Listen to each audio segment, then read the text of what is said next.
In this video, I'm going to show you how to save cost by stopping EC2 machines in non-business hours. So whether they could be dev machines, maybe test machines. So we usually stop at non-business hours. Let's look for Lambda function. So click on create function and then let's say stop EC2. So I want to stop these at 9 a.m. So you can put let's say 9 p.m. You can simply put a stop EC2. So I'm gonna go with Python. So let's select Python 3.12. So that's the version I tested. This code. I already have this code. So this Lambda function wants to access a EC2 machine, so it's gonna need a role. So let's say I'm not gonna assign a role. Let's see what happens. So let's click on create function. So once you create this function, let's grab this code. I'm gonna explain this. So let's do Control A and just put this code.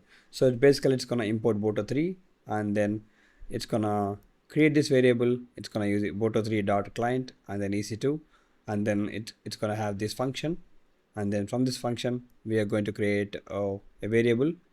So it's gonna grab EC2.describe instances and then it's gonna get a list of all the EC2 machines in this region, and then basically this one we just need to create this tag. So these tags are case sensitive, so make sure to use the right name, exact name, and then it's going to give values.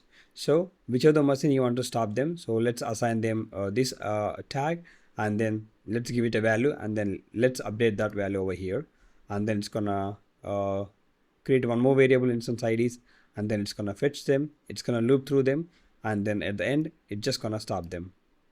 So and then it's gonna return instances, stop instances along with its IDs.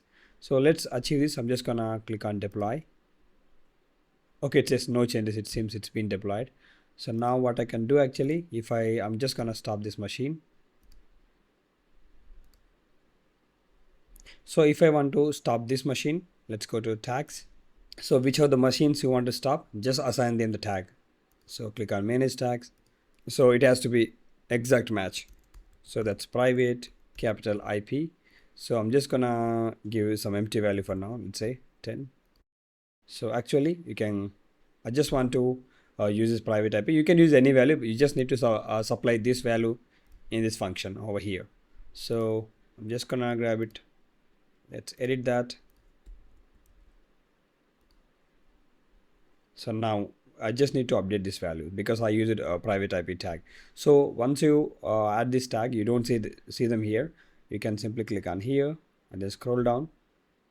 So you usually have like this one. So now click on here, scroll down, and then look for private IP and then confirm. Now you can see the tag. So that's how you can see. Now let's go back to function and let's try to run a quick test. So click on test.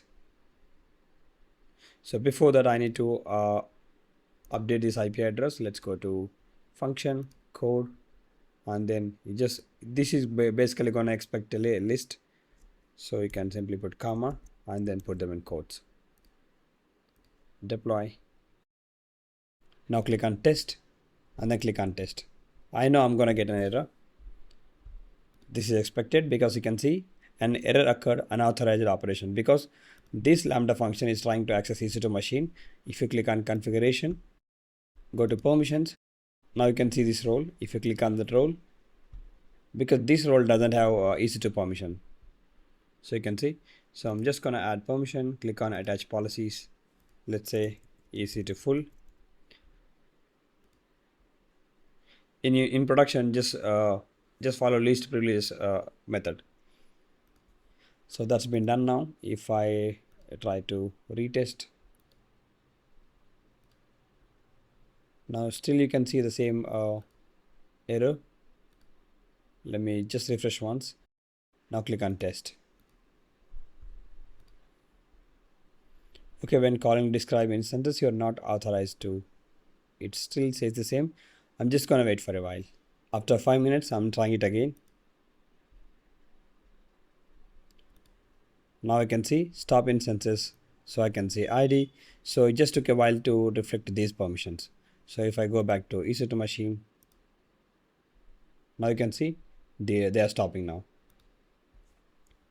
So if you don't want to stop these machines, what you can do, you can simply remove these values from here, or you can remove from this code itself. So either way it works. So that's how you can do. If you click on configuration and then click on general configuration, so sometimes this function may take more time to execute. So in that case, you can edit this timeout. So instead of 3 seconds, I'm just gonna put 1 minute 3 seconds. So click on save. Then how are you gonna execute this function every day at specific time? So that's where you can make use of Amazon EventBridge. So let's click on that. So click on create rule. So instead of that, you can click on schedules. So because we're just going to schedule it. Even if you click on this rule, it's going to relate to that schedules only. If you click on, let's say, once you land in here,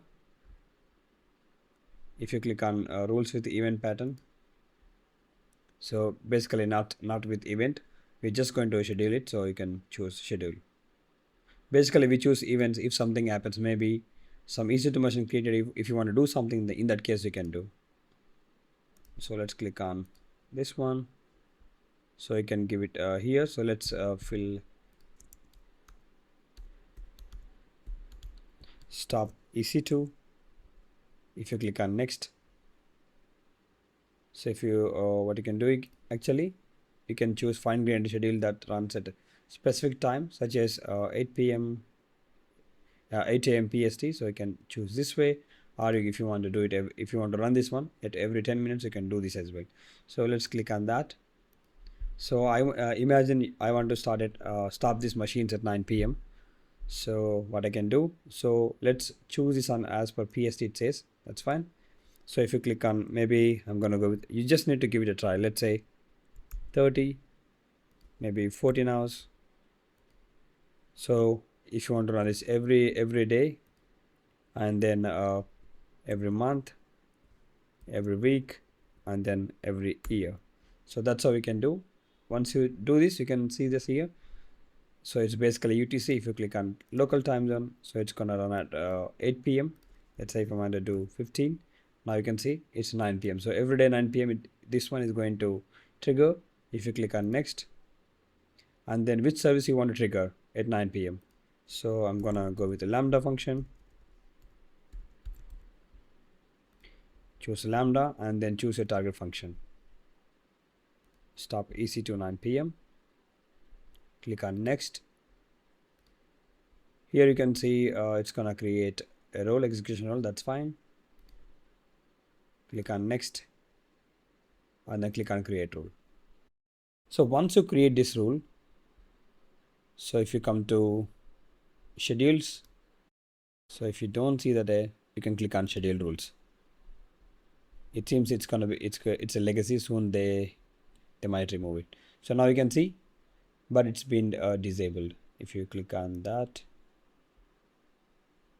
let's click on enable. So every day at 9 p.m. it's gonna run this trigger this function automatically, and this function is going to stop these EC2 machines, so based on tags. So that's how you can make use of EventBridge and then Lambda. So this is one of the use cases. There are many. That's everything for the video. Thank you so much for watching.